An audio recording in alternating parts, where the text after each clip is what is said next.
आइए एनिमेशन की मदद से समझते हैं कि परफेक्टली इलास्टिक कोलिजन क्या होता है, इलास्टिक कोलिजन क्या होता है, परफेक्टली इन इलास्टिक कोलिजन क्या होता है और इन इलास्टिक कोलिजन क्या होता है। तो सबसे पहले समझते हैं परफेक्टली इलास्टिक कोलिजन। सामने पड़ी दो बाल्स को देखिए, दोनों अपनी अपनी पोजीशंस पर मौजूद हैं। एक बाल पोजीशन ए पर मौजूद है जबकि दूसरी बाल पोजीशन बी पर मौजूद है। अगर हम इन दोनों बाल्स पर फोर्स लगाएं तो ये दोनों बाल्स एक दूसरे की तरफ हरकत करने लगती हैं, यानी इनमें काइनेटिक एनर्जी आ जाती है। अब यहाँ पर सवाल ये पैदा होता है कि ये काइनेटिक एनर्जी आती कहाँ से है। तो चलिए पहले ये जानते हैं। देखिए, जब हम रेस्ट में पड़ी इन दो बाल्स पर फोर्स लगाते हैं तो ये बाल्स अपनी अपनी फोर्स की डायरेक्शन में हरकत करने लगती हैं। और हम जानते हैं कि जब किसी जिस्म पर फोर्स लगे और वो जिस्म फोर्स की सीमत में हरकत करने लगे तो उस जिस्म पर वर्क हो रहा होता है। यानी हम कह सकते हैं कि इन दोनों बाल्स पर वर्क हो रहा है और यही वर्क इन दोनों बाल्स की काइनेटिक एनर्जी में तब्दील हो रहा है। तो अब हमें मालूम हुआ कि ये काइनेटिक एनर्जी कहाँ से आई है।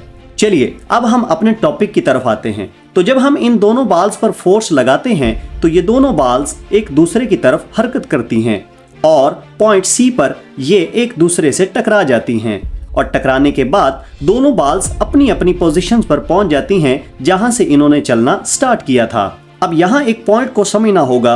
जैसा कि हमें मालूम है कि इन दोनों बाल्स को इनकी इनिशियल पोजीशन से पॉइंट सी तक लाने वाली काइनेटिक एनर्जी है और पॉइंट सी से दोबारा इनिशियल पोजीशन तक लाने वाली भी काइनेटिक एनर्जी ही है। तो अगर पॉइंट सी पर कोलिजन के दौरान काइनेटिक एनर्जी का कुछ हिस्सा जाया हो जाता तो ये बाल्स कभी भी वापस अपनी इनिशियल पोजीशन तक ना पहुंच पाती। तो चूंकि हमारे केस में दोनों बाल्स अपनी अपनी इनिशियल पोजीशंस पर पहुंच चुकी हैं तो इसका मतलब ये है कि कोलिजन के दौरान काइनेटिक एनर्जी बिल्कुल भी जाया नहीं हुई। यानी जितनी काइनेटिक एनर्जी कोलिजन से पहले थी उतनी ही काइनेटिक एनर्जी कोलिजन के बाद रही। यानी हम कह सकते हैं कि कोलिजन के दौरान काइनेटिक एनर्जी कंजर्व रही। लिहाजा ऐसे कोलिजन को कहते हैं परफेक्टली इलास्टिक कोलिजन।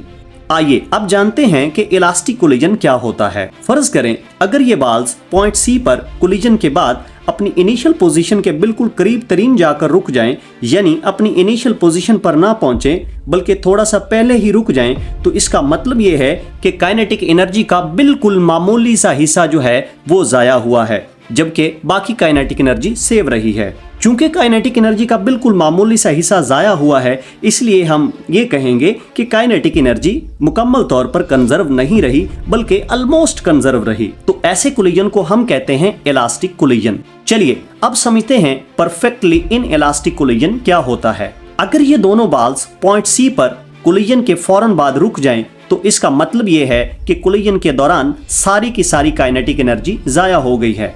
यानी हम कह सकते हैं कि काइनेटिक एनर्जी बिल्कुल भी कंजर्व नहीं रही बल्कि मुकम्मल तौर पर खत्म हो गई है।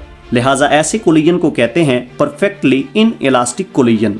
चलिए अब जानते हैं कि इन इलास्टिक कोलिजन क्या होता है। अगर ये दोनों बाल्स पॉइंट सी पर कोलिजन के बाद बिल्कुल थोड़ा सा मूव करने के बाद रुक जाएं तो इसका मतलब ये है कि कोलिजन के दौरान काफी ज्यादा मिकदार में काइनेटिक एनर्जी जाय हो गई है और बिल्कुल थोड़ी सी काइनेटिक एनर्जी बाकी बची जो बाल्स की बिल्कुल मामूली सी हरकत का बायस बनी।